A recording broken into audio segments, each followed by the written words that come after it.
Hey everyone, this is Rosemarie from the Unfinished Lesson, and we are taking a look at another Quick Win series. In this particular series, we are taking a look at teaching how to practice, yes. And in our first video, we took a look at why should we even make time during lessons for this? There's so many things going on, right? So why do we need to make time for this? If you are wondering, yeah, why? Just make sure you go down below to the description, watch video 1 of this series, and then come back here. So in video 2, we are taking a look at how to make it relevant, or like basically, yeah, why and how we need to make it relevant for our students. Now you may be thinking, well, if I'm practicing with a student during lesson, doesn't that automatically make it relevant? Well, not necessarily. So if there's a disconnect between what we are doing during lesson time and what our students do during the week, then that disconnect makes it irrelevant for both our students and their parents. And when it seems irrelevant, chances are it's not going to happen for the long term. So what do we do? How do we change this? Well, we need to take general strategies but apply them to specific songs. And you're probably saying, okay, yeah, duh, Rosemarie, I already do that. I agree. I think a lot of us, we already do that, but how can we specifically make this more relevant for our students? So in my studio, we focus a lot on patterns. We focus a lot on tricky sections or tips and tricks. Now, because it's a general strategy, I need to find a way to make it relevant, right?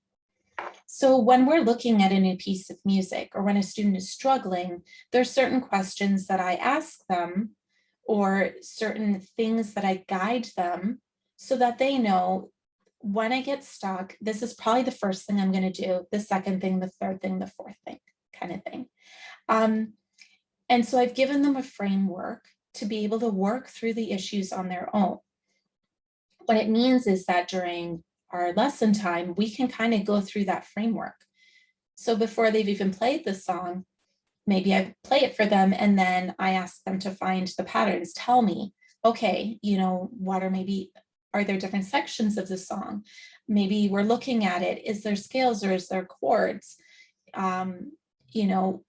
There's so many different things that we can talk about and that we can look at. And then as they play the music, everything I say goes back to what we were already talking about. So making it really relevant.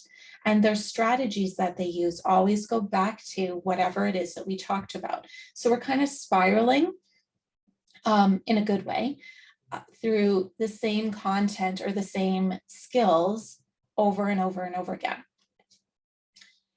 So when you're talking with your students, when you're doing practice during lessons, just keep it really rooted in the moment. So even if your student was able to do something great the week before and they had like a really crappy week and just didn't get to practice, and whatever progress you made before, it's just not showing, think about what you can do in that moment and how you can help them have success during the week. Now, before you go on with the rest of your day, here's what I would like you to do.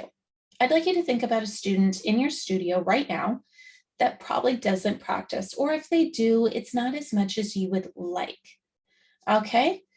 Think about just one song that they're practicing or that they're working on right now. And I want you to write down one thing that you want to do during their lesson this week that is going to help them have success. That it's a specific tip you can give them, one that even if they didn't touch their instrument all week, they would still have made progress. Now you might be thinking, I thought you said we were going to practice in lessons. Yes. And yes, the goal is to get them to practice outside of lessons. But I have had students in my studio where their lesson time is the practice time. Maybe, I've had students that they were actors, or they were involved in a lot of other extracurricular activities, or they were in senior high and there was a lot of projects and exams coming up. And so they just, if they were lucky, if they had 5 minutes to be at the piano. Now, what do I do then? Well, practice during lesson, but make sure that whatever that tip is, whatever I get them to do in lesson, it gives them really solid progress so that even if they don't touch the piano for a week, they're going to come back the next week. And instead of being here, they'll still be maybe not here, but maybe it's here. Okay.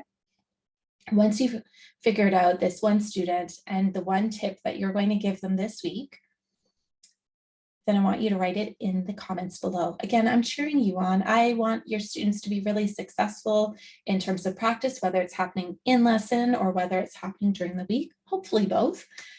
And I hope you have an incredible day, and I look forward to seeing you in the next video.